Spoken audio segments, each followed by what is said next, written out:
One of the things a lot of people are raving about today is wet honing or vapor blasting. It's a great way to get aluminum clean.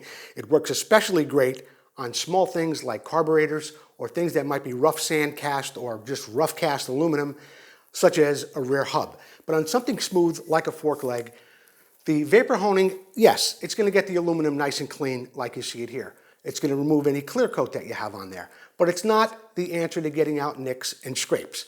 That's going to take a little work on your part, and I'm going to tell you a little bit more how to do that. I'm going to show you on the lathe how we do it here.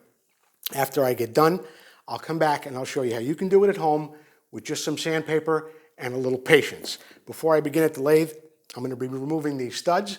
We take them out with a little tool like this.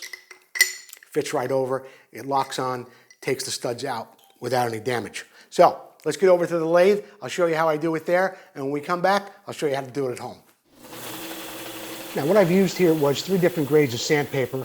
I start off with 180, I go to 240, then I go to 320. What I would recommend strongly is that you use emery cloth. Emery cloth you can get in a plumbing supply store, you can get it in different grits, and it runs a little cooler in your hand as you're using it on a lathe, if you're going to do it in a lathe, just like this. When that thing is turning, paper can get a little warm sometime. With emery cloth, you'll be much better off. As you can see, I hold the paper nice and straight across the workpiece. This way my lines come out nice and clean when I go around. The only problem that, of course, I do have is toward the end of the fork leg where the brake lug is.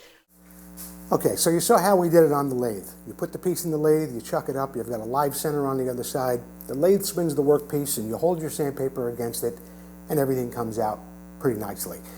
The only problem that you have is, of course, in an area like this where you have the lug for the front brake, you're not going to be able to spin it on the lathe and get any results right there. So I'm going to show you a little bit how to handle that area right now. After we do that, we're going to take the other leg and I'll show you how to refinish the majority of it and get the same results that we got on the lathe. What I've done here is secure it in my vise. I fold up a small piece of sandpaper and I start off the same way I did originally, 180, 240, 320, and I make sure I get into all those cracks and crevices around where that brake lug is, and I sand the same direction as I was going when I had it in the lathe. I follow up with some Scotch-Brite pad, just the way you see it here, and in the end, it all matches up to the rest of the work I've done that I had on the lathe. If I have marks like this, what I like to do is to take a fine file, a little 3-face file like this, and I gently file across those scrapes. Gently though, I don't want to cause a flat spot on the lower fork leg. I go over it till it looks like most of it's out, then I'll follow up with a little sandpaper. I'll start again probably at 240 right here. I'll keep the paper flat in my hand and I'll go over with the contour of the fork leg. If I see a little scratch or a little nick, I'll go the opposite way, then follow up to go with the grain again. In the final process, I'll fold up a piece of 240 and I'll run it across that fork leg like you see here, like you're shining a pair of shoes if you remember the days when you used to do that. If there are any small imperfections, I follow up. You can do the same. If you go in a different direction, it's not a big deal as long as you follow up the way I'm doing it right here.